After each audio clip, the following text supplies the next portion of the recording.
Good evening, everyone. Welcome to the March 5th meeting of the South Haven City Planning Commission. I'll call this meeting to order. And I'll ask Samantha to read the roll, please. Absolutely. Michael Campbell. Here. Paul Fenton. Here. Clark Gruber. Here. Larry Heineck. Here. Mary Haslett. Here. Tim Stegman. Here. Janice Varney. Here. Bob Sherman. Here. Thank you. Approval of the agenda. We have an agenda provided. Is there a motion to approve as submitted? I'll make a motion to approve the agenda. Support. Moved and supported to approve. Any discussion? All in favor say aye. Aye. Aye. Opposed? The agenda is approved. We got two meeting minutes. We had the regular meeting on February 5th, and we also had a special meeting back in January 28th, so we have minutes from both of those meetings. Shall we consider them separately? The meeting of January 28th, is there a motion to approve that? Mary? I move to approve the minutes of the special meeting on January 28th, 2026 with a slight amendment, inserting after the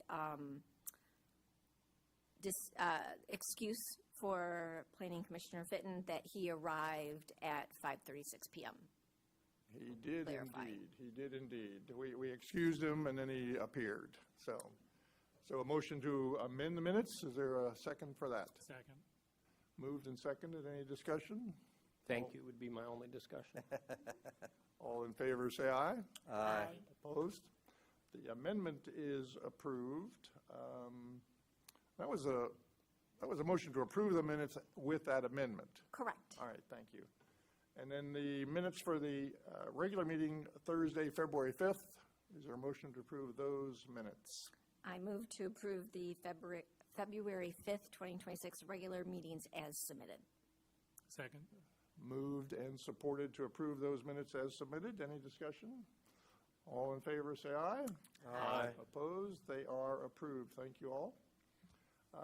Public comment. Citizens in the audience may address the Planning Commission regarding items on the agenda for which there is no public hearing. And we have thankfully, a short agenda tonight, and none of those items include a public hearing. So if anyone wants to comment on the two items that are on the agenda, item 5, the master plan update, or item 7, non-conforming lots text amendment, you're welcome to come forward. Mr. Chairman, if I could, just quickly before we get started, I want to say, I know that all of you are aware, but there were public hearings initially noticed for the meeting this evening, and many of those items have been re-noticed for a special meeting on March 23rd. One of those items is the Victoria Resort. The 120 baseline project I know is of special interest to many in the community. That item will not be on the agenda for the 23rd, and we do not yet know what agenda that item will be on. But in case anyone here was planning to speak on items and didn't get communication about those public hearings being rescheduled, I just wanted to say that before we got started. Thanks, Kelly, and that's well said. Kelly, of course, does a terrific job of informing newspapers of notices as required by Michigan law, and sometimes the newspaper may not get it exactly right. And in this case, a notice was not published exactly as it ought to have been, and under the advice of counsel, a flawed notice means we really can't consider those items, and that's why those items are not on the agenda and will be in the future, either the later in March or some future date. So thanks for that clarification. So anyone would like to speak about other items on the agenda, they're welcome to do that. Jim is getting better, is in physical therapy. Yeah, they say I am. Jim Sankowski, 89 North Shore Drive. I'm aware that we're going back to this original designation of 89 North Shore Drive as a, what was it, MR1 or something? I don't know what it is. But the stipulations and how non-conforming use is judged. I mean, I'm not going to put a wine bar there or a gas station or anything, but one thing concerns me is what I sort of read, is that limiting hours and days, and who would be in charge of that? And, if it doesn't, if it, disrupts the neighborhood. I mean, I already have people complain that my customers disrupt the neighborhood. I mean, what does that say for me running a business 6 months a year and all my customers? It congests the north side, but the north side is congested anyways. I mean, the beach congests the north side and all the summer rentals. And so I'm just concerned about the wording of that and who would make the final judgment if somebody comes up and says, hey, Bundy's is open 7 days a week and open 12 hours a day. We don't like that, because I used to sell pizza at night. I mean, I was open hour after, 12 hours a day at least back in the day. And if my relatives, if they come through as planned, we might be open 7 days a week and into the evenings and all afternoon. So I just don't want to be, at the business to be, I can accept non-conforming use, but what I could not accept is that limiting us as a bakery on how many days we can be open and hours we can be open. And that's my concern. So thank you very much. All right, thanks very much, Jim. Anyone else who'd like to speak?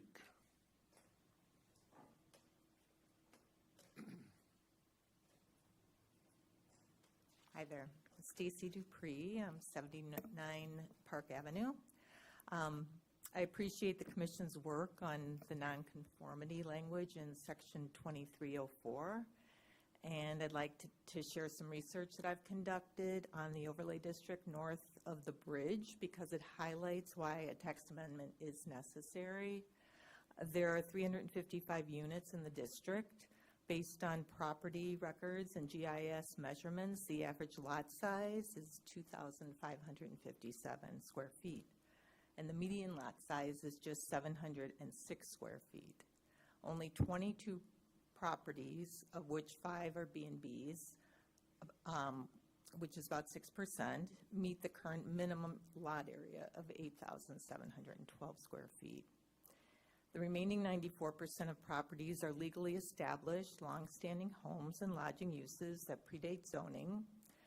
Monroe Park is an even clearer example. It contains 110 homes with an average lot size of 652 square feet and a median lot size of 583 square feet. These lots were platted generations ago and cannot be expanded without fundamentally altering the historic character of the neighborhood. As currently written, Section 2304 can be interpreted to prohibit a change of use on any nonconforming lot, and when the use is permitted or conditionally permitted, and even when the property meets all operational and safety requirements. Because nearly all lots in the overlay district on the north side are nonconforming, this interpretation unintentionally excludes the vast majority of properties from participating in uses the ordinance otherwise allows, and prevents these properties from applying for permitted or special land use solely because they do not meet modern dimensional standards.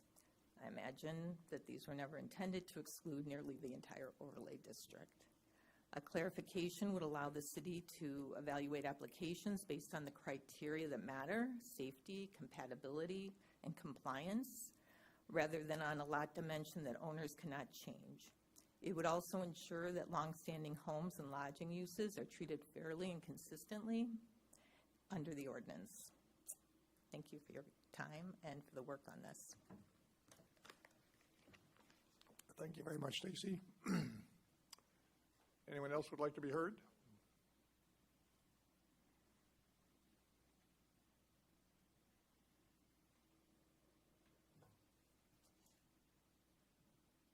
Good evening. Jim Wetlaufer, 3 Oak Court, South Haven, Michigan. Thank you for listening to the neighbors who are impacted by the decisions that this commission puts in place. By keeping our neighborhood RM1 residential, which it has been for the previous master plans in 2011 and 2018, this will ensure our neighborhood will remain residential. After reviewing the update changes in the master plan, specifically on page 65, the last sentence should be modified in order to clarify the intended use, not multiple establishments. Zoning decisions must be consistent, predictable, and tied to the master plan. When we move away from that foundation, we are creating outcomes that are not only poor planning, but legally at risk. Under the Michigan Public Act 207, zoning must follow the master plan, reflect the character of each district. A special land use is granted only after a detailed review of a specific operator, a specific business model, and specific set of impacts. It is not a blanket commercial entitlement. It is not transferable, and it is not meant to outlive the conditions under which it was approved. If a special use can be handed off to a new business owner with different hours, different traffic, and different impacts without a review, then the special use process stops being special. It becomes a shadow zoning category that bypasses the protection the ordinance is designed to protect. This is exactly the kind of discretionary expansion that the Michigan courts warn against. The existing special use at 89 North Shore Drive was approved for a specific purpose under specific conditions. It should remain exactly that, specific. North Shore Drive is a residential shoreline corridor. People live here. We rely on the stability and predictability that the zoning ordinance promises. We expect the commercial activity to be limited, carefully reviewed, and tied to specific facts of each applicant. That is fairness, that is consistency, and that is what Michigan law requires.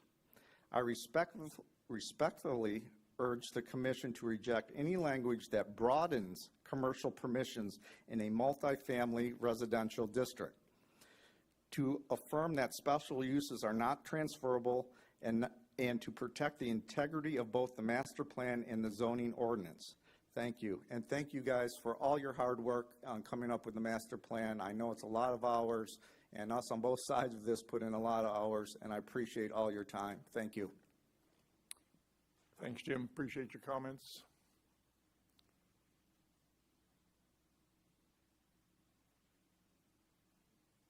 Hi, I'm Ken Kaminsky, 507 Virginia. I'm the president of the Oak Harbor Condominium Association, and I'm not sure, you alluded to that this topic may or may not be addressed today. I received a letter in the mail that this was going to be on the agenda today, but I think the public notice may have affected whether or not we address this topic today. But so again, I'm not sure if we're going to talk about the pool at the Oak Harbor Marina, but I believe the application said we're applying for a new permit. And I just wanted to clarify that this is an existing pool that we removed, and we're putting in, basically replacing an existing pool that's been there since 1985. This is an item, yes, that was affected by the public notice error, and it will be on the agenda on March Next one, 23rd. Yeah. That's right. And you're welcome to speak now, of course, Yeah, but I they just don't wanted to have clarify the that packet in front of them. it's replacement, not put in new. Yes. Right, and we do understand that, and sorry if the confusion forced a needless trip, but on the March 23rd agenda, you'll be there. No worries. Thank you. Thank you. Good evening. John Busma, 3 Willow Court, speaking to the 89 North Shore issue on the planning, or on the master plan. Just want to ask that the language be changed to specifically note 89 North Shore, so there cannot be any expansion of commercial business on the north side. Jim Wetlaufer's comments are in line with my thinking, and I think you should listen to us. Thank you. Thanks very much. Anyone else with a comment? If not, we'll move on. Item 5 on the agenda is master plan. Oh, I'm sorry. We have had some comments that have come in, and it's typical that we read a log of that. So comments received this week, or in regard to this meeting, Mary Mayorano and Carlos Stivers in opposition to the rezoning of 120 Baseline Road. Brad and Kelly Rockford in opposition to the rezoning of 120 Baseline Road. Peter and Donna Urbane and Mona Meadow, all in opposition to the rezoning of 241 Oak Street. Kim and Phil Rome requesting language adjustments to the master plan update. Those are all of the communications received. Have I overlooked any? Mary or anyone else? All right, then we'll move on to those master plan updates.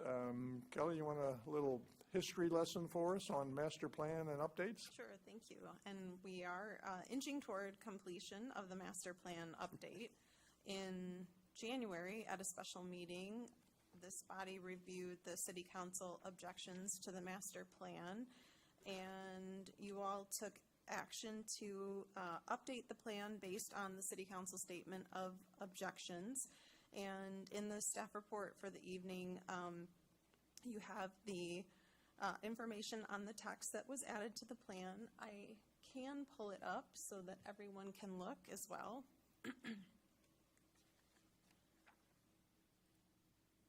Looks like I will need to make it much larger.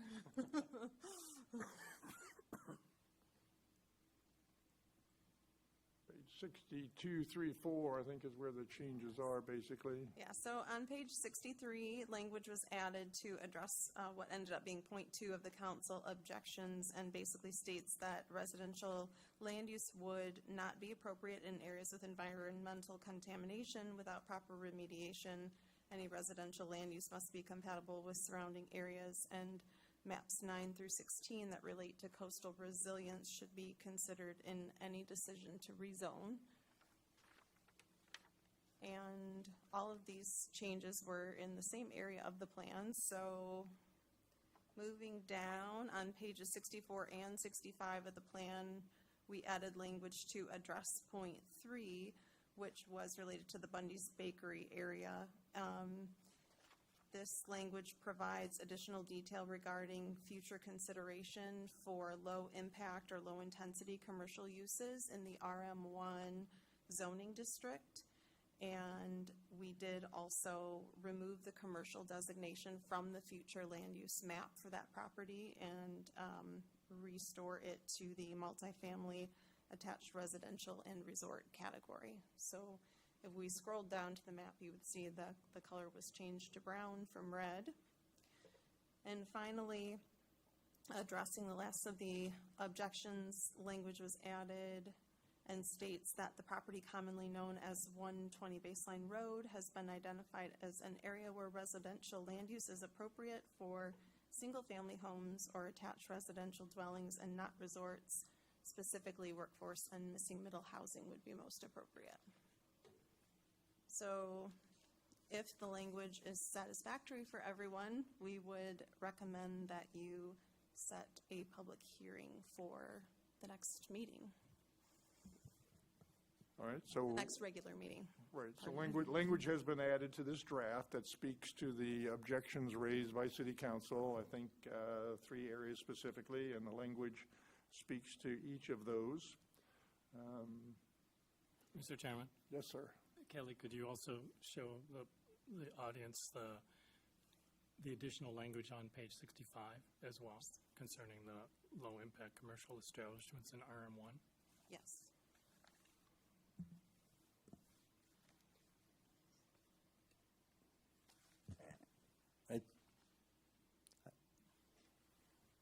Was that all your comments? I just wanted that first, and then I'll speak later, so go ahead. Oh, no, I feel like we got some objections from council. I think we dealt with those in our way that hopefully I feel like we answered, provided input for council, and I think that this is a pretty good work, and I would be all for setting up a public hearing.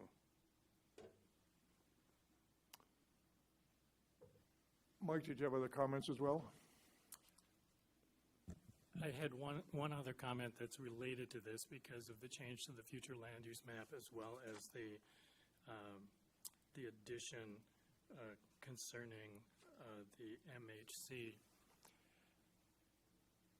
I would like to get my mind refreshed about what we did way back when we were looking at the future land use map, why we decided not to do anything about placing MHC on that map, and if this is a time, given that we're doing our final steps, to discuss whether we should be putting something on that map for MHC in light of the language that we put in here around MHC.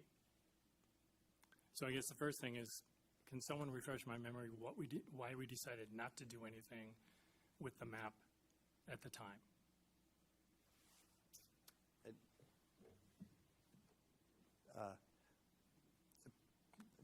Chairman Emeritus,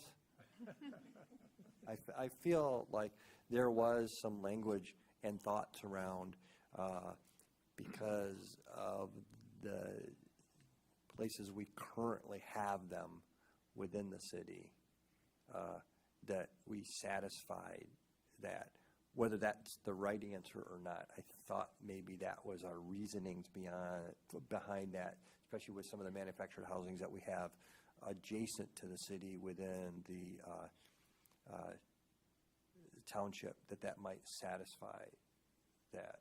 Not saying it does, but I thought those was our thoughts around it, Right. back eons ago when we started the process. And I think in our discussions since, I think our attorney has told us that having MHC next to the city limits in the township is not going to particularly satisfy a city's responsibility for having MHC. Correct. Thank you. Which then leads me to suggest, should, in light of what we thought we were doing and maybe the corrected thinking we have, and now that we're looking at the master plan before sending it back so we can have it done once and for all, should we be discussing now if we should put MHC on our map, on the future land use map, for making sure we have a complete map? You mean specific locations? Yeah, where we identify areas where MHC housing would be suitable for a future land use. And I guess I would ask the attorney if his opinion as to whether it's better to have our map complete with MHC on it as opposed to not there. Yes, as a best practice, the future land use map should have all of the future land uses that you envision.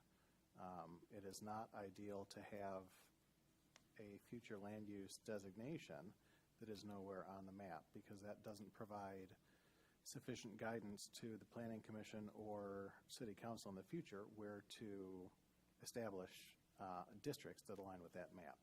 That being said, I know Ms. Getman-Dissett probably wants to address, there are some timing concerns with respect to the master plan that are separate from the legal concerns, and it may be appropriate to direct a question to her to address those concerns.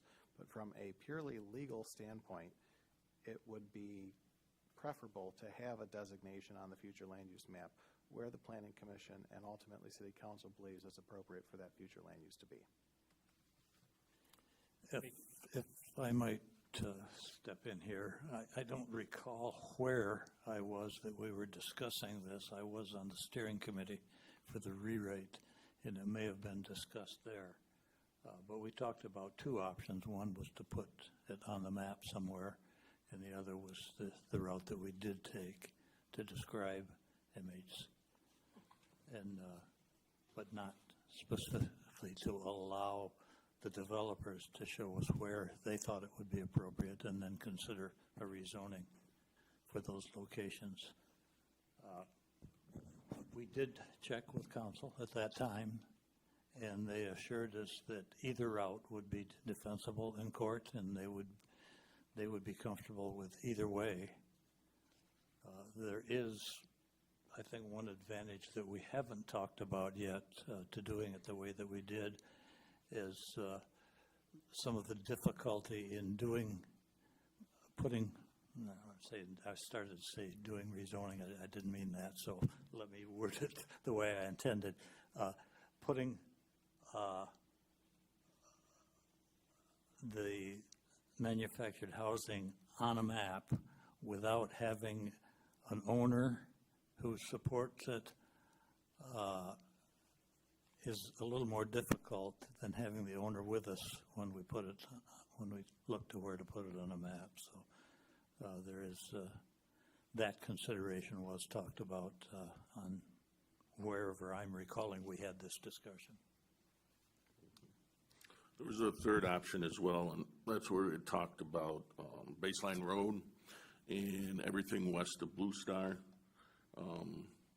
Talking with the township and putting all that into the city, and thus a place that's already in existence would become part of the city and therefore satisfy that requirement. So all three of those we spoke about. That one, of course, has the timing consideration that council mentioned. That will take some time to accomplish that route. If I may just to jump in clarify, for a Please, moment. Kelly, add any value you can. So the master plan is somewhat time sensitive at this point. As most of you are aware, we've been working with and have received coastal management funding from the state of Michigan for coastal resiliency projects. And we started with a shoreline analysis that Edgewater completed for us. The next step was to be an update to the master plan to add a coastal resiliency chapter, and the next step was to be a setback ordinance that we would work on. We have received grant funding for the setback ordinance. However, we cannot approve a setback ordinance without the master plan that provides a basis for the ordinance. And I am fully supportive of the group's desire to have further discussion on manufactured housing parks, if that's what you want to do. But we are at a point where there is some urgency in finishing this particular project, this particular update to the plan. And if having additional discussion around manufactured housing parks is something you'd like to do, my recommendation would be to finish this update and then start the process again. And I simply brought it up because I believe there was an inconsistency of what we had decided before versus what I had heard from the attorney later. And so that's why I brought it up. I have no specific wish to go one way or the other. So if we want to go on the basis of the urgency and address it later, I'm perfectly fine. I have a question regarding, I know the MHC is something that supposedly we are required to have, although if we allow manufacturing homes in our community, which we do, but not manufacturing housing communities, will that suffice? Or do we need to have specifically an MHC? You don't necessarily have to have an MHC district, but you, under an exclusionary zoning analysis, need to allow for MHCs to be placed somewhere by right. One way of accomplishing that could be to allow them in a district that already exists. But because your current zoning ordinance doesn't allow manufactured housing communities anywhere other than the MHC, there's no way to accomplish that. And they are not contemplated in any of the future land use categories other than in the MHC future land use category itself. Simply allowing manufactured homes outside of a manufactured housing community would not suffice for that purpose, though. So what would suffice would be, I don't know, an example of an overlay of RM1 to allow it? Yeah, I mean, if you wanted to allow MHCs in RM1, that would be one way of accomplishing it. There you go. Chairman? Please, Mary. Or an overlay in B3 where there already are de facto manufactured housing communities like the Depot and the manufactured housing homes at Wells and Bailey. Those are manufactured housing types. Granted, the depot is a campground, but it could easily be a manufactured housing community with the type of structures that are there. And similarly with the homes at Wells and Bailey. So it wouldn't have to be RM1. And some communities, I think, do not even have the capacity for manufactured housing communities. What do they do if they don't have locations where they could occur? So, correct, it doesn't have to be RM1, and it could be an overlay, it could be a change to an existing district without an overlay, just changing the uses that are allowed. With respect to what other communities do, it would depend on those specific communities, and if there's been demonstrated that there is a need in the surrounding area for manufactured housing communities. I can't really give an answer to that without having a specific community in mind and knowing more information about the surrounding area, because an exclusionary zoning analysis is going to be very location specific. But also placement is very specific to the location. And so, as our ordinance says, environmentally sensitive areas are not amenable to it and things like that. So if our community doesn't really have a good site for it, then it's not exclusionary, but it's physically not amenable to it. Correct. If the city truly cannot sustain a manufactured housing community, then that would be correct. But in that case, a manufactured housing community couldn't be developed. So in theory, you would never get an application for one because there would be nowhere for one to go. But you could get applications that are denied because it's not the right site. Potentially, although I guess then it comes into a question of, is it truly not the right site at that point? If it's environmentally sensitive, I mean, our ordinance specifically says that. Correct. I mean, I think we're getting a little. But what I'm getting at is, we are being told we have to have a manufactured housing community designation, and we are now in a time crunch, trying to decide: do we identify where it is? Do we incorporate it into an existing zoning district? How best do we deal with it?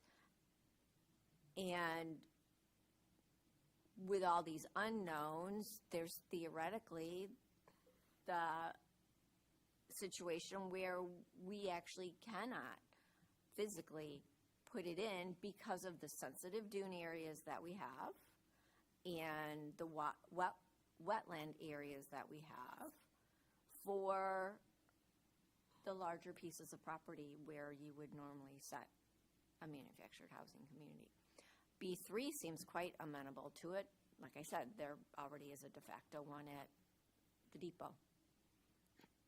So to clarify, no, you don't have to have a manufactured housing community designation.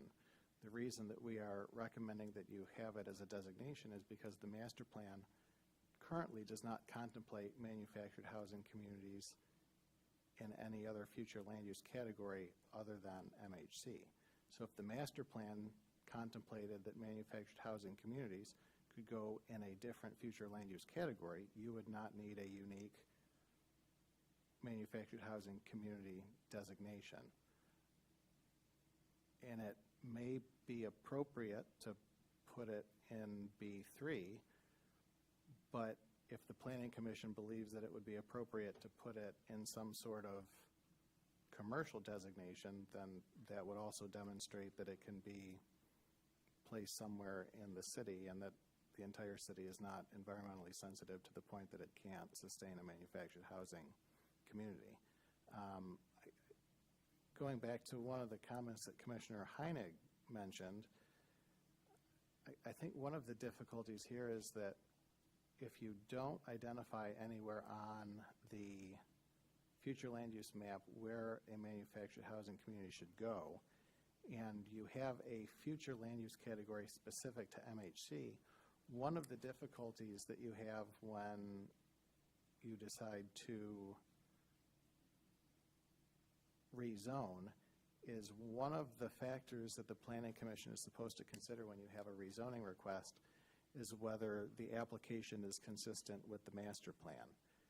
And if the master plan only contemplates manufactured housing communities going in an MHC district, by default, any rezoning request that comes before you is going to be in some way inconsistent with the master plan because you've designated on the future land use map uses that you believe are appropriate for every property within the city, and none of those is a manufactured housing community.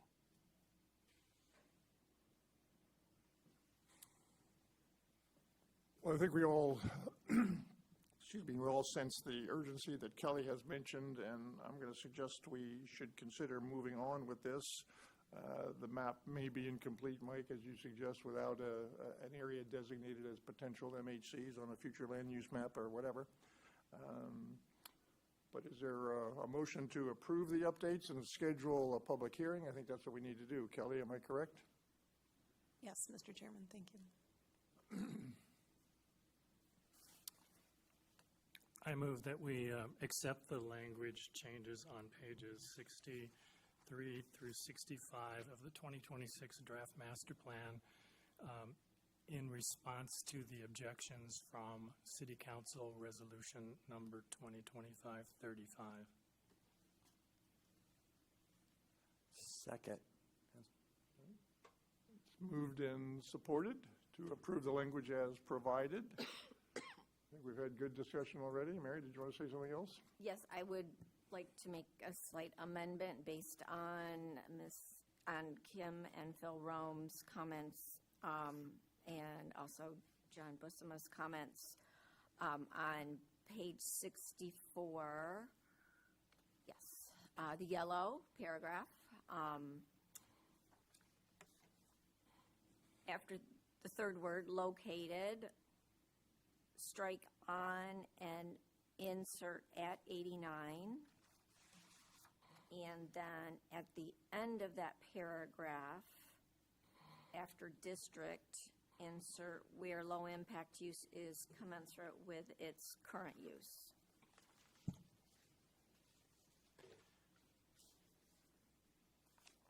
So move to amend the motion? Amend the language, slightly amend the paragraph on page 64 that's highlighted in yellow. Mike had moved to accept the language. You're moving to amend that, to modify that language, correct? Correct. Is there support for that?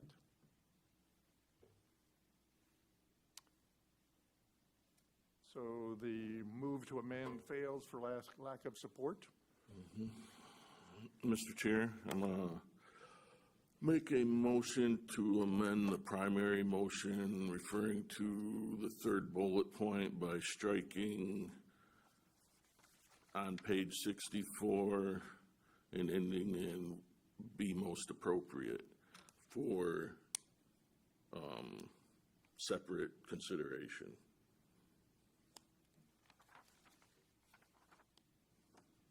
So you're referring to the green highlighted area up there, the last sentence there? Is that what you're suggesting, Tim?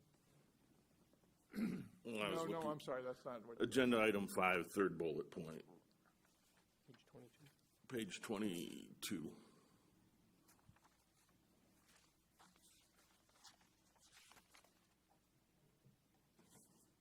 That would be the green, I believe, the last sentence in the green on page 64.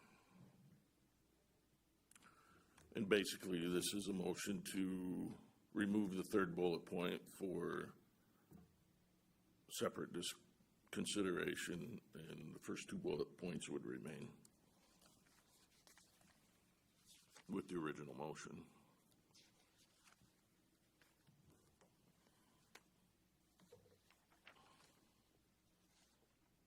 So I'm personally still confused, excuse me for that. You're referring to the agenda packet, the third bullet item on Yes. page 22 of the agenda packet, correct, under item 5? Correct. And you're suggesting that we strike that bullet item entirely? For separate consideration. Mr. Chairman, I believe Commissioner Sedgman is asking to just remove this text that we're looking at on page 64 in the green from the motion of approval so that the Planning Commission can discuss that separately. Is that correct, Tim? Correct. All right, so we have that motion to modify. Is there a second for that?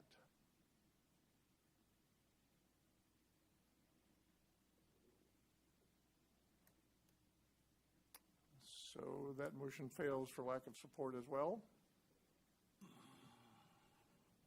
So we're back to the original motion from Mike, I believe? Mr. Chairman, Yes, sir. I do have a question, Please. and I'm probably going to pronounce this incorrectly. Mr. Sankowski came and told us that in the past, they have been able to operate their business with more extended hours than they have today. And in the past, they have been able to operate their business with what I would call a bigger business model. They sold more things. They weren't what they are today. And my question is, if we pass what is proposed as it relates to the RM1 and the discussion of low Impact. Commercial business, are we in fact preventing him from continuing to do business as he has in the past? We would be basically saying you can only do business, and anybody who buys that business can only do business as you are today, or is the language we're approving not that restrictive? I don't believe it's that restricted. These are just suggestions for the future. He would continue to be able to do what he's doing, and potentially we're asking ourselves to think about in the future making changes to RM1. But maybe I'm asking the question very poorly, but you're right, we're changing the master plan, doesn't affect zoning today. He's running a business today. So if he or someone else decided, I like the way I ran this business better in 1997, and I'm making this up, where the hours were more extended, is there anything that we're doing here that is going to prevent him from doing that? And I did hear what you said. I would refer to staff, but I don't see where we're making any changes to his business or business model or his zoning for his business model that would affect his business. But all of the discussion that we've heard, That's, I think, the tactics when we put in for what we would look at for RM1, people then, take that to the next level of, well, what if we put something in place down the road? Because we haven't put anything in place. okay. But Paul, I think you make a very a valuable point, and Jim Sankowski did refer to past years when he sold pizza and maybe other merchandise, and we know historically, at least for during my time here, he's been operating that business on at most a 3 or 4 day calendar. Friday, Saturday, Sunday, Monday, some days, and some weeks it's less than that even. Would he be able to go to a 6 or 7 day operation? Would this language prevent that? I don't have the answer to that. I guess it depends on how you define low-impact commercial use. We haven't Mr. made any Chairman, ordinance we changes. have not talked about, we have not done anything about low-impact businesses other than to suggest that at some time in the future, some planning commission should talk about the possibility of allowing low-impact businesses in RM1 districts. Mr. Sankowski should only be concerned about what he can do as a non-conforming use as a result of this language that we're putting into where we're changing him back to a non-conforming use as part of his ownership and taking him off the future land use map as commercial. So really, it's that your question, Commissioner Fitton, is really, it's appropriate, I suppose, from the standpoint of, can he do that as a non-conforming use? But it has nothing to do with low impact at this point. We haven't rezoned this property. Nothing's happened. This is just the future land use map that has gotten everybody really concerned. Yep. Chairman? Yes, ma'am. Thank you. I also want to remind everybody the reason we are here is because he was a bakery. It was a unique situation in the zoning ordinance for many, many years. When the recodification was done, it was determined that that was not the best way to do that. And what we have been striving to do is preserve the status quo so that people who have built there in reliance on that being a bakery and that type of use continues without an increased intensity of use. And I think it was it the 80s? Kelly, do you remember when that zoning, that whole area was, no, it was probably the 90s or early 2000s? I believe when that zoning was changed, when the businesses exited. I know some of those restaurants were definitely there in 2000 because I went Early to them. 2000s. Yeah. Yes, and there was an effort by the city at the time to create a true mixed-use district, zoning district on the north side. That ultimately was not successful. Right, but it's just trying to preserve the status quo that has existed for the last probably 20 to 25 years-ish, and protecting the right of Sankovsky's to continue as a bakery, which they've been doing since they bought it, I think in the 90s. Preserving the right of the neighborhood that has been residential since those ordinance changed, making that all RM1 and the other businesses leaving. So, and I believe that's my understanding of why the Romes and the speakers tonight had requested the change that I had unsuccessfully attempted to make to ensure that, at least for 89 North Shore, the use would be commensurate with its current use, which has been its current use for many years. Mr. Chairman? Yes, sir. This is exactly what I'm concerned about. I mean, we're right at the point of the issue, because I think it's important for him as a business owner to be able to modify the way he's running that business.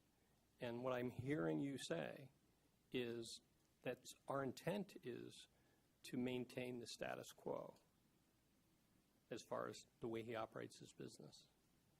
And if that's what this language does, then I can't support it. But it sounds like what Clark's saying is this language really doesn't address that issue at all. These are suggested future opportunities that we should look at. Correct. Okay. So I guess are you satisfied? Because I would ask Kelly a question on the basis of the facts that you presented, and that would be, as a non-conforming use, could Bundy's Bakery expand its hours? Not what it does, but could it expand its hours as a non-conforming use? Or are their hours potentially limited what they're doing now, if you know? Those are really fact-specific questions that we would need to look into, and I'm not prepared to talk about that today. Okay. And what we're doing doesn't change that. Correct. Right. Exactly. He would have that same technical things to think about in the future. All right, then we do have a motion that was seconded to Jim, approve. I have some more discussion. Please. Mr. Stegman, what issues did you want to discuss on bullet point 4 that your amendment did not allow to withdraw? Well, I think due to our rules of procedure, that one should have been a separate item of discussion and voting. But You have no specific concerns? Other than- No specific language concerns. I just wanted it considered separately. Any other discussion then? So we have a motion made and supported. We've had discussion. The motion, Mike, would you restate your motion so we're all clear? Or Samantha, if you would, restate the motion? Go ahead. Good call. I just have to accept the language changes in response to city council. To accept, I made note that the motion was to accept the language on pages 63 through 65 of, I didn't catch the of the, in response to Resolution 2025-35, which is the city council's amended statement of objections. Yeah, Mike did a nice job of tying that back. He did. Question, Go ahead, Mary. do we need to also say acceptance of the change to the future land use map? Because that was part of the objections, but it was not part of your motion. Good point, because that's not spoken to in the wording on page 62 through 4. So, So I would move to amend the main motion to include accepting the update to the future land use map. with- Second. moved in second to amend that motion to include a change to the future land use map as included in the draft update. Any discussion of that amendment? All in favor, say aye. Aye. Opposed, no. So the motion is approved, the amendment is approved, and we still have the original motion to consider. I think we've had enough discussion. Are we ready to vote on that? And this is to approve the language. Kelly, do we need a separate motion to direct staff to prepare for a public hearing on this topic? That would be appropriate at this point. All right, We'll then. finish what we're doing now and then a separate motion. All right then. So Samantha, just for the record, why don't you read a roll call and we'll vote on this motion? Campbell, Yes. Vinton, Yes. Gruber, Yes. Heinig, Yes. Hasley, Yes. Stegman, No. Barney, Yes. Sherman.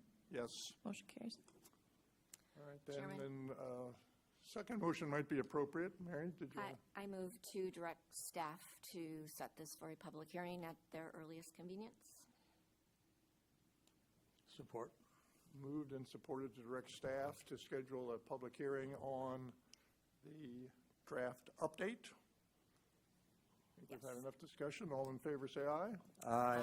Opposed? Thank you for that. And Mr. Chair, Yes, just sir. for the record, and in my opinion, the, not this last vote, but the one before it was invalid. The roll call vote, Yes. invalid under what reason, would you say? Well, I don't want to slow the proceedings down and not desirous of being the klaxon this evening. So I think with staff and yourself, it can be discussed later and possibly put on the next agenda if necessary. Let's just keep going. Chairman, I would request legal's opinion on this so that we don't set a public hearing that we have to then reset. I don't understand what Commissioner Stegman's concern is, so I would ask him to explain it. I saw no violation of the commission's rules of procedure. And like I said, I don't want to slow the proceedings down. It can be discussed later. I'm not sure I'd be concerned about slowing it down. I think if you've got a valid concern, it ought to be heard and considered. No? The 120 baseline. I thought we had a conflict of interest on that one with a board member. And that's why I'd rather discuss it later on, but if we we have to discuss it now. That was my concern. And that is why I attempted to split the vote so that we wouldn't run into that problem. Understand? I'm not sure if that would necessarily be It's address specific, not overall. That's the problem.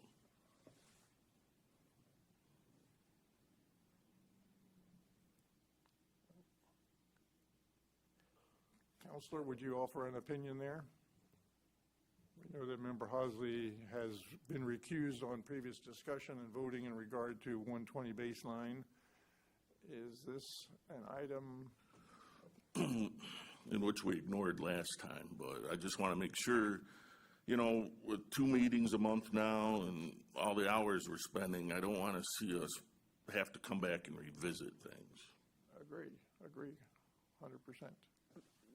May I say, so the conflict of interest, I believe, that is being referenced is with regard to notice, and there is no notice, it's a general notice, not a property notice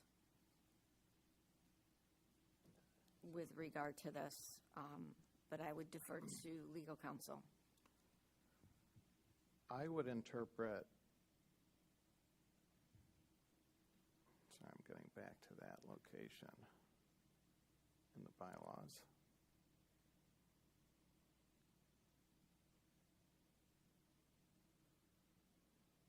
I would interpret when it refers to a matter to mean some sort of application, not necessarily a specific item within the master plan.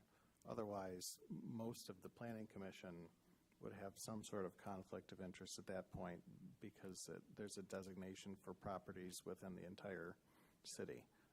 Ultimately, how the planning commission interprets its bylaws is a question for the planning commission, but my reading of the word matter is that means essentially synonymous with an application.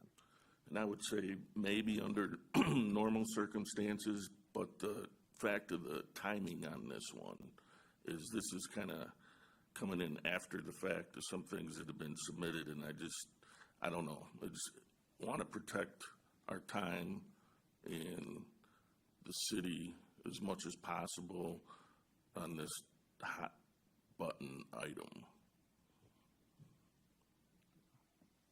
I think you raised a valid point. I appreciate your pointing that out. I think based on what attorney has said, we're okay to move forward.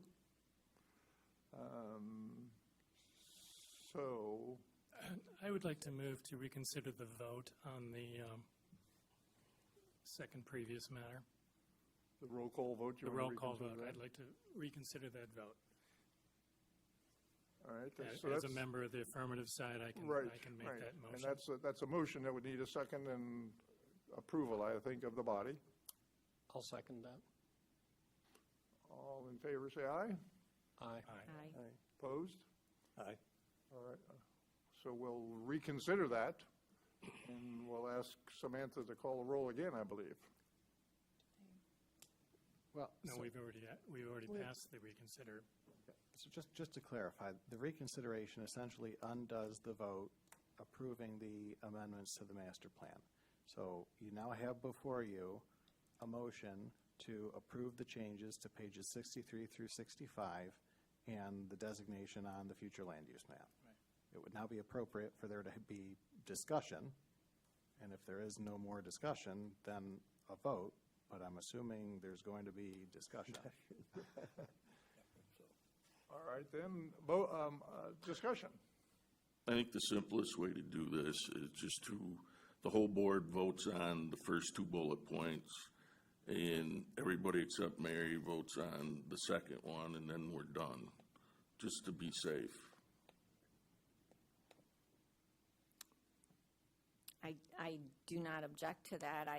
But to go on record, I see it being no different than a planning commissioner voting on short-term rental ordinances when their relatives have short-term rentals and benefit from it, or a planning commissioner has a short-term rental ordinance and benefits from it. It's a general principle. And I concur with Mary, it's a general principle. I can also see where Stegman is just looking at the optics of this. So I think this is less of a legal part of our bylaws as opposed to, yes, we have a lot going on in front of us with regards to 120, and Mary has recused herself with proposals that are in front of us. So I can see both. I don't perceive what Mary has done here as any conflict at all, but I can see where Stegman is looking at it merely from an optical side of it, the way one would look at my having a short-term rental and voting on short-term rental ordinances. Or It's Commissioner. optical. If there wasn't the Commissioners. application in front of us for 120 that has been pushed back, I don't know what, 4 months now, it wouldn't be an issue. Correct. But It's now it is. correct. And it's really no different than a planning commissioner's sister having a short-term rental above the business and approving zoning ordinances that include that in an overlay district that allows it to benefit, so. May I make a comment to that? I agree with you completely. And if we're doing that, we shouldn't be. And if our conflict of interest policy is so vague that we can't figure that out, we need to change it. I agree with your underlying point completely. Yep. We shouldn't be doing that, in my opinion. But I do appreciate the optics, and if the majority of planning commissioners prefer, I will gladly recuse myself from that purely for optics. I do not believe it's a legal matter. And that was explained by legal counsel, unless he wants to change his opinion.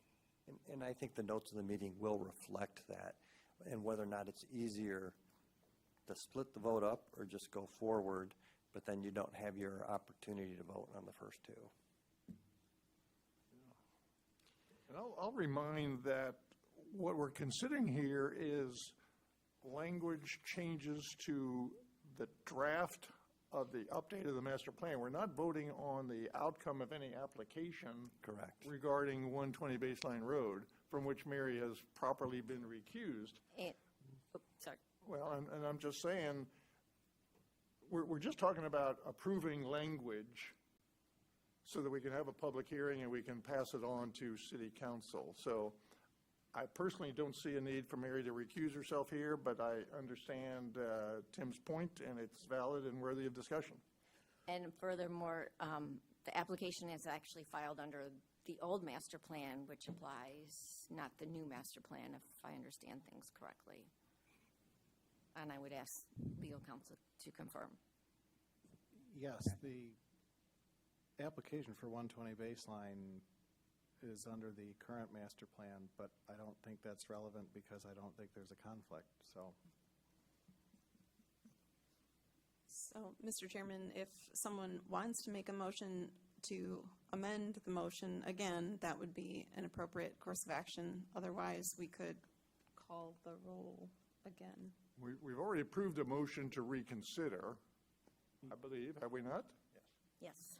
Correct. So now you essentially either need a motion to split these into two questions or just vote on the original again. All right. Tim, do you want to make that motion? All right.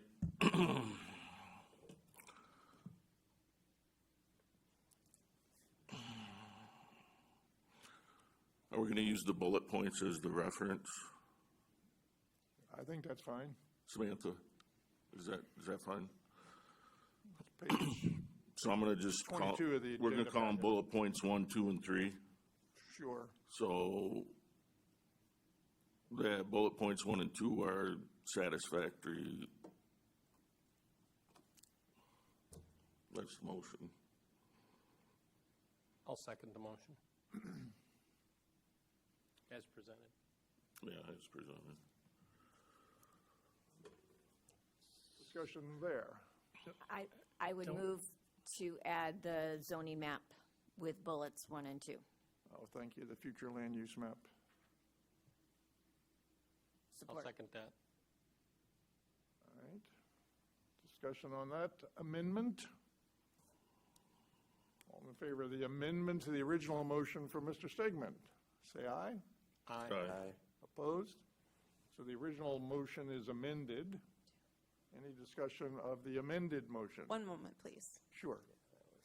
There were two separate amendments. We had a Commissioner Hasley and Fitton amendment to add the zoning map, and we had a Stegman-Fitton motion to accept bullet points 1 and 2. So I believe we need to vote. Yeah, we haven't voted on the original Right. motion We need as a vote. amended. We had two amendments, though. We So- had so one the- vote. So I'll withdraw my amendment. We can then vote on the first amendment. All right, can- Okay. So can we please clarify, because I believe we have the original motion that I made that was amended by Mary with respect to the map. That has now come back to us, correct? Because we had to reconsider the vote. Correct. So we go Yes. back to the original motions that I made and were amended that was amended by Mary. Correct. Okay. Now there is an amendment by Commissioner Stegman that says we should accept the language with respect to bullets 1 and 2, correct? Yes. I'm not Thanks. sure how those There two was go together. also a motion to add to that amendment the future land use So map I- change. That is redundant Yes. in light of the, Yes. so that I withdraw Withdrawn. that. Perfect. Thank you. Mike, thanks for clarifying the history there. May I propose that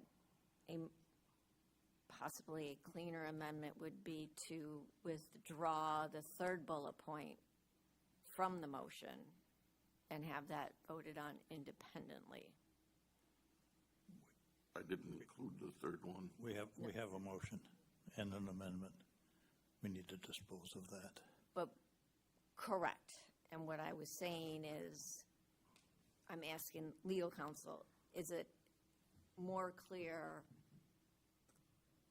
for the motion that was on the table, for the amendment to remove the paragraph versus saying that we would only vote on those two bullet points? It may have Frankly, been it- more clear, but it's not according to Robert's Rules of Order. At this point, I think the clearest thing would be for Commissioner Campbell to withdraw his entire main motion and start with a new main motion, because we have amended and amended. I think I would have, rather than amending the main motion, I probably would have just divided the motion. Frankly, I don't know where we're at in terms of amendments. We have had about 5. Mr. Chairman, I withdraw my original motion. Thank you very much. Do we need a second to that withdrawal? Second. No, No, he no didn't. second needed. Undebatable. Withdraw. All right, so the original motion is withdrawn. Now, Tim, would you like to make a motion to consider? Well, Mike did a really nice job on the first one, and we know what needs to be added to it, so we might as well re-motion and include it except for the third bullet point, which we'll do on the next one. So you want me to make the motion? Sure, please. So I move that we adopt the language from pages 63 through 65 that relate to the first two bullet points of the staff report that respond to the city council objections to the 2026 draft master plan as outlined in resolution 2025-35. Did you want to say something about? And the amendment of the future land use map. Brilliant, Support. brilliant. Moved and supported. Is there need for any discussion there? Amanda, just for the record, Samantha, would you read the roll? I did that once before. I apologize. Fitton, Yes. Gruber, Yes. Heinig, Yes. Hasley, Yes. Stegman, Yes. Barney, Yes. Campbell, Yes. Sherman. Yes. Motion carries. All right, then. Is there a motion regarding bullet point 3? So we'll do the same motion, except we'll just substitute bullet point 3 instead of bullet point 1 and 2. That should be simple enough. Without reference to the future land Yeah, we use don't map. have to reference. Without, yeah. I'll second that. All right, moved and seconded. Have we had enough discussion? Samantha, would you read Commissioner- that roll, please? Chairman? Yes, ma'am. So in light of the discussion, although it is clear that we do not have a legal conflict of interest, out of appearance, I will abstain from this vote. Thank you. Given that, Samantha, would you read the roll, please? Gruber, Yes. Heinig, Yes. Stegman, Yes. Barney, Yes. Campbell, Yes. Fenton, Yes. Sherman. Yes. Motion carries. Pardon me. And finally, I think we need a motion to direct staff. We didn't get through that, I don't believe, did we? We need to direct staff to schedule a public hearing. Mr. Chairman, I Yes, move that sir. we direct staff to schedule public hearing on our current agenda item number 5. Support. Moved and supported. Any discussion needed? Hearing none. All in favor, say aye. Aye. Opposed? Kelly, do you have your marching orders? Yes, thank you very much. Thanks to all for all of that. Moving on, we can gladly listen to public comment from citizens in the audience regarding items not on the agenda. Seeing none, we can move on to item 7 and the text amendment to be considered for non-conforming lots. And Kelly will give us a introduction, please. Sure, thank you. This is an item that came up as a result of our short-term rental discussion at the last meeting, but that is not only specific to short-term rentals.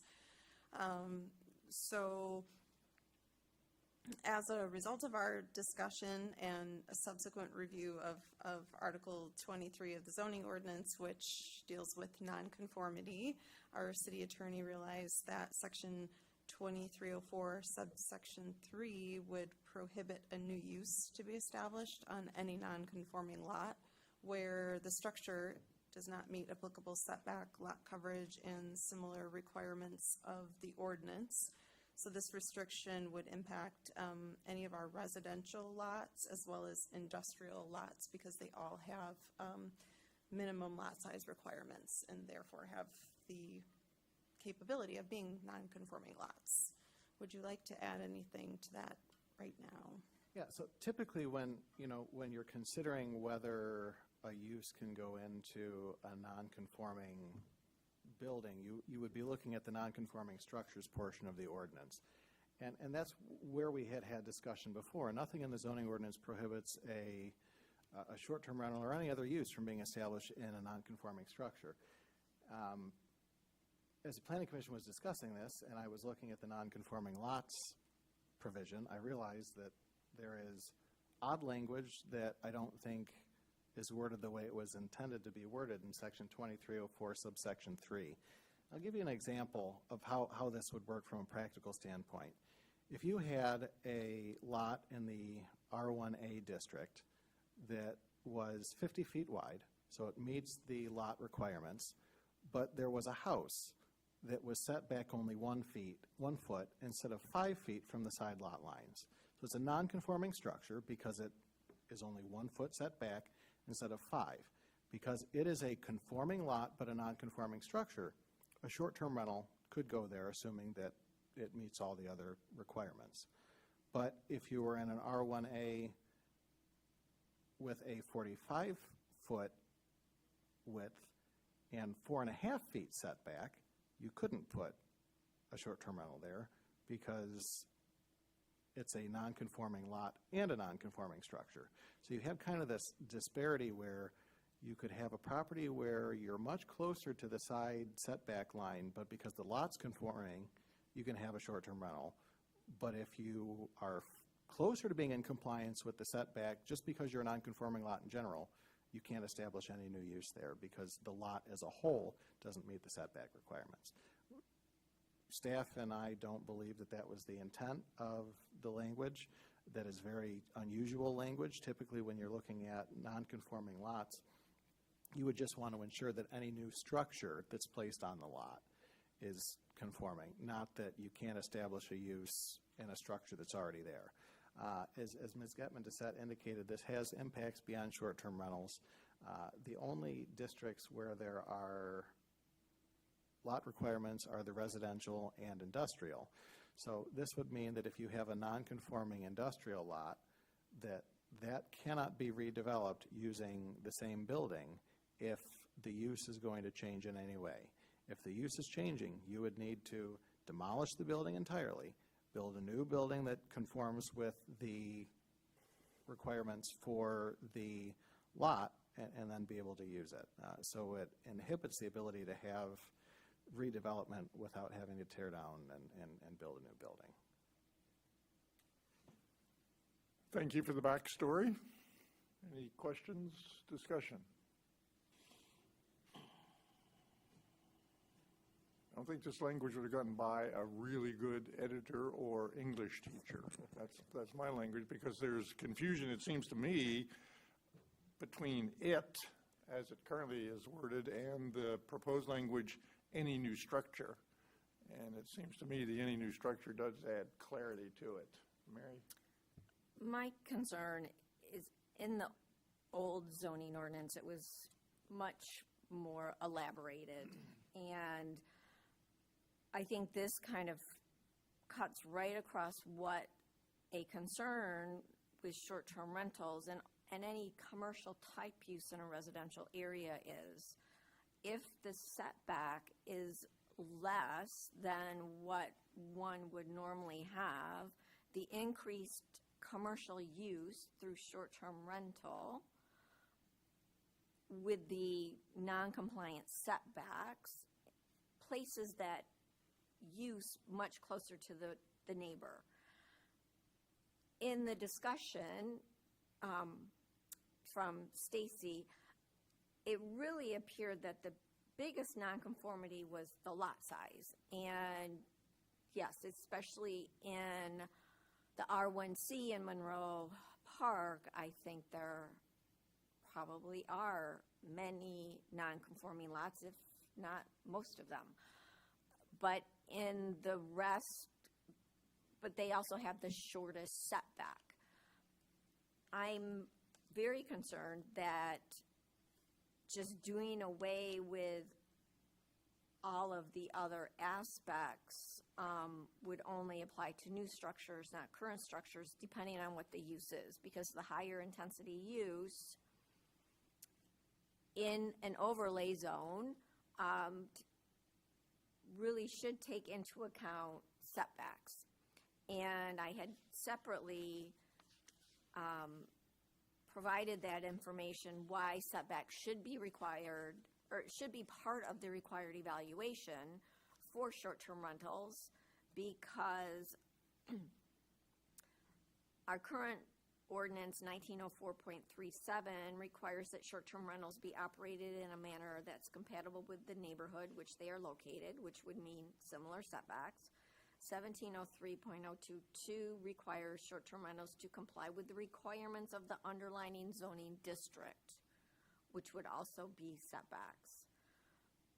And the code, not applicable here, but relevant, persuasive, is 10244, that zoning compliance under the code does not excuse compliance with zoning requirements. So if a non-conforming structure, if the structure is non-conforming, they can go for a variance. And that way the neighbors have an opportunity in the notice area to speak out if that is a concern to them. Making just a broad stroke change and applying it only to new structures, I think really loses a lot of protection that the zoning ordinance is supposed, and predictability that the zoning ordinance is supposed to provide to the micro community. And that, that's why I cannot support this. I think the brush is too broad. Other comments?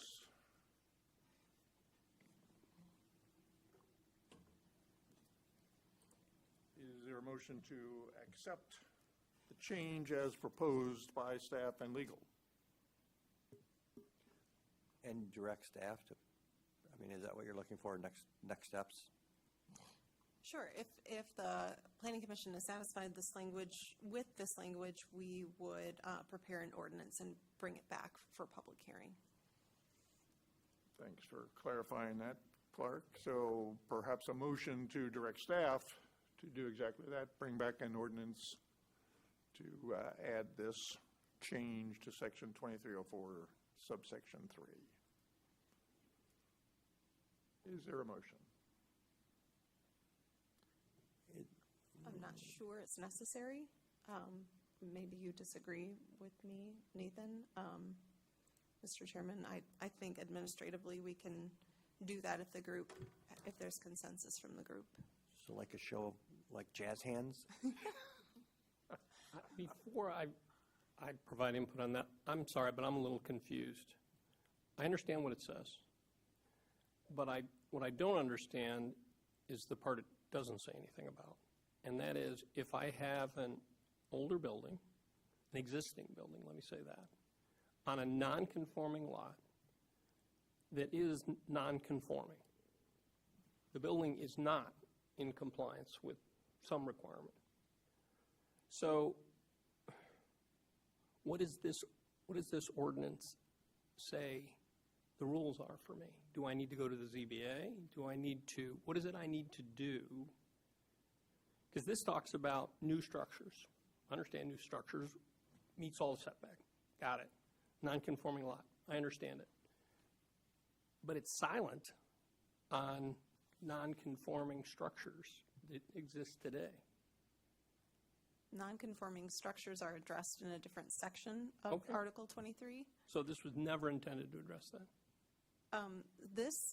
The problem with this particular sentence is that, and the answer to your question depends a bit on what you would want to do. If you have a non-conforming lot and a non-conforming structure and want to establish a different use, you would not be able to do it, given the language that is currently on the books. And that is why we've brought it to you, because it's problematic. The intent of our zoning ordinance is not to prevent you from redeveloping your existing structure. But the way the language is worded now, would prevent you from doing that. So there's a different section if I look at that will answer my question. So if you have an existing building and you have questions about the nonconformity of the structure itself, there is a different section that addresses nonconforming setbacks and so forth. Okay. And just to follow up on that, so if you have a non-conforming structure on a conforming lot, you can add any new use that you want to that, even though the structure is non-conforming, assuming that you meet all the other requirements for that use. But the structure being non-conforming does not prohibit you from establishing a new use. However, if you have a non-conforming structure on a non-conforming lot, you cannot establish a new use. And we're not changing that?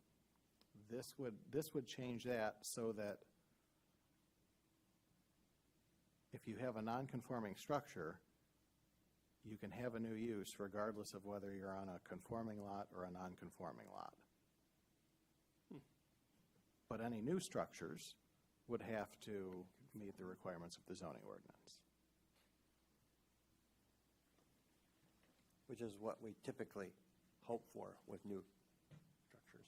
I would expect that. And that's what this helps fix.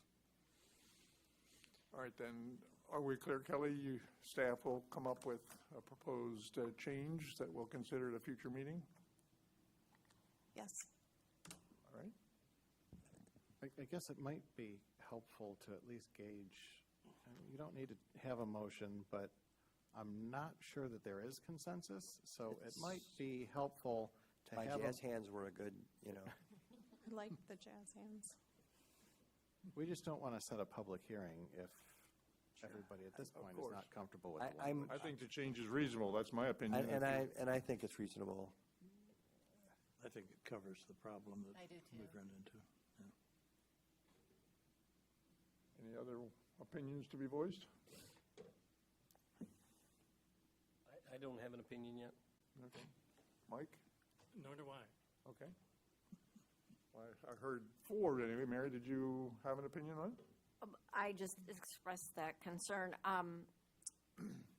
Attorney Inks, could you possibly distinguish what this amendment is doing with regard to Section 2302, which is nonconforming structures, sub 4, where a structure is nonconforming due to its setback, which is the concern, I believe.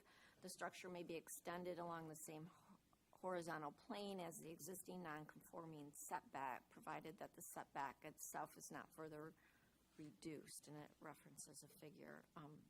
Kelly, can you maybe bring that up? And that might help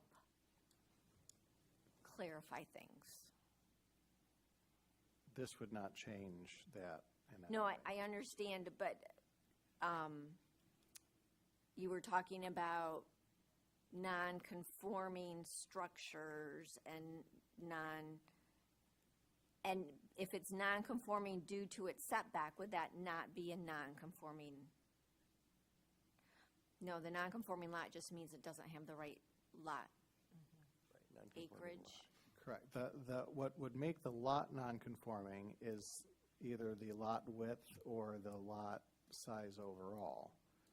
Again, all that this amendment would do is change what uses could be allowed in a non-conforming structure on a non-conforming lot.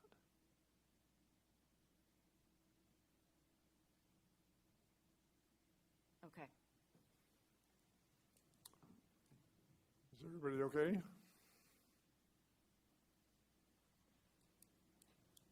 May have more questions when it comes back, but. All righty then. Commission member and staff comments. Kelly, do you want to summarize or give us a peek into your crystal ball for future meetings?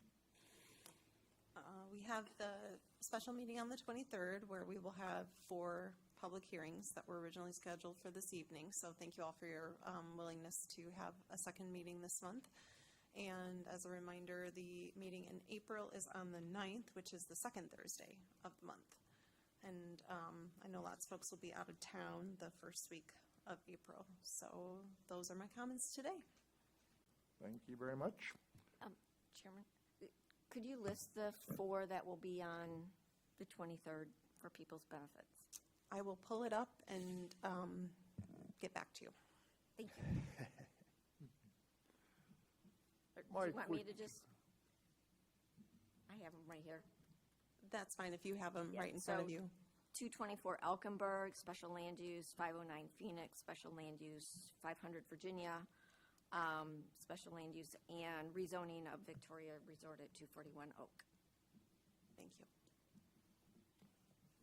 All right then, commission members. Mike, would you kick us off? Any words of wisdom to share? I voice this every few months.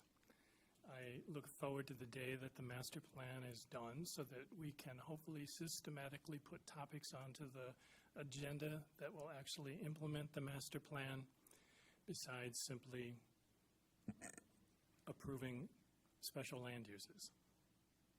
So I look forward to that, and I hope we take it seriously. I think we all share that, so thanks.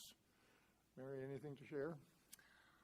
Just thanking Kelly for jumping on the notice issue and getting back to people and taking care of that. That was a huge haul. Thank you. Maybe if you start publishing those notices in like the New York Times or something, you'll have better success, or no, maybe not. Janice, anything to add? No comment. All right. Robert's rules sure got us tonight, but other than that, I thought we did pretty well. Clark? Yeah, I'll just say that was a lot going on with the vote, and I know that, you know, we shouldn't be talking offline, but we do have Kelly as a center of our wheel well. So I think if we have an issue like this that comes up again, maybe working with Kelly prior to the meeting and then other individuals, we may have kind of gotten through that a lot quicker than how it went tonight. That's all. I mean, we can use Kelly that way without violating, you know, a closed meeting act. Thank you. Paul, anything? Tim? Regarding 120 baseline, it's been going on for quite a while now, and I know we've all received a cacophony of comments, both for and against. And my attempt this evening was to still keep the Planning Commission's hands clean so we can move forward without possibly adding any fuel to what could be a fire with the submitter of the application, plain and simple. And I'm sorry that Mary took that as a personal attack.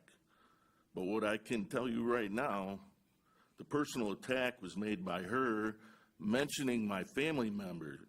In 30 years of doing city council and commissions, I have never had anybody mention my family member against me. And shame on you. That's my only comment.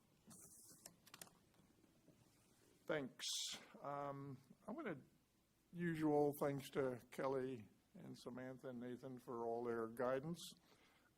Clark made a point earlier that I meant to affirm, but I didn't. So I'm going to just take a second, if you don't mind, and read from the current in-force master plan. And this happens to be on page 37. And it says, the future land use plan and map do not change the underlying existing zoning in an area. Recommended future land use in an area which is not permitted by the existing zoning can only be implemented through a rezoning. We spent a lot of time over many meetings talking about future land uses. I'm not sure it was all necessary. I understand and respect the neighbors, and I think we and perhaps City Council will also verify and affirm that. But future land use map doesn't really do anything except maybe, my opinion. Anything else? Pardon me? Provide a guide. Hearing nothing else, I'll say we are adjourned. Thank you all.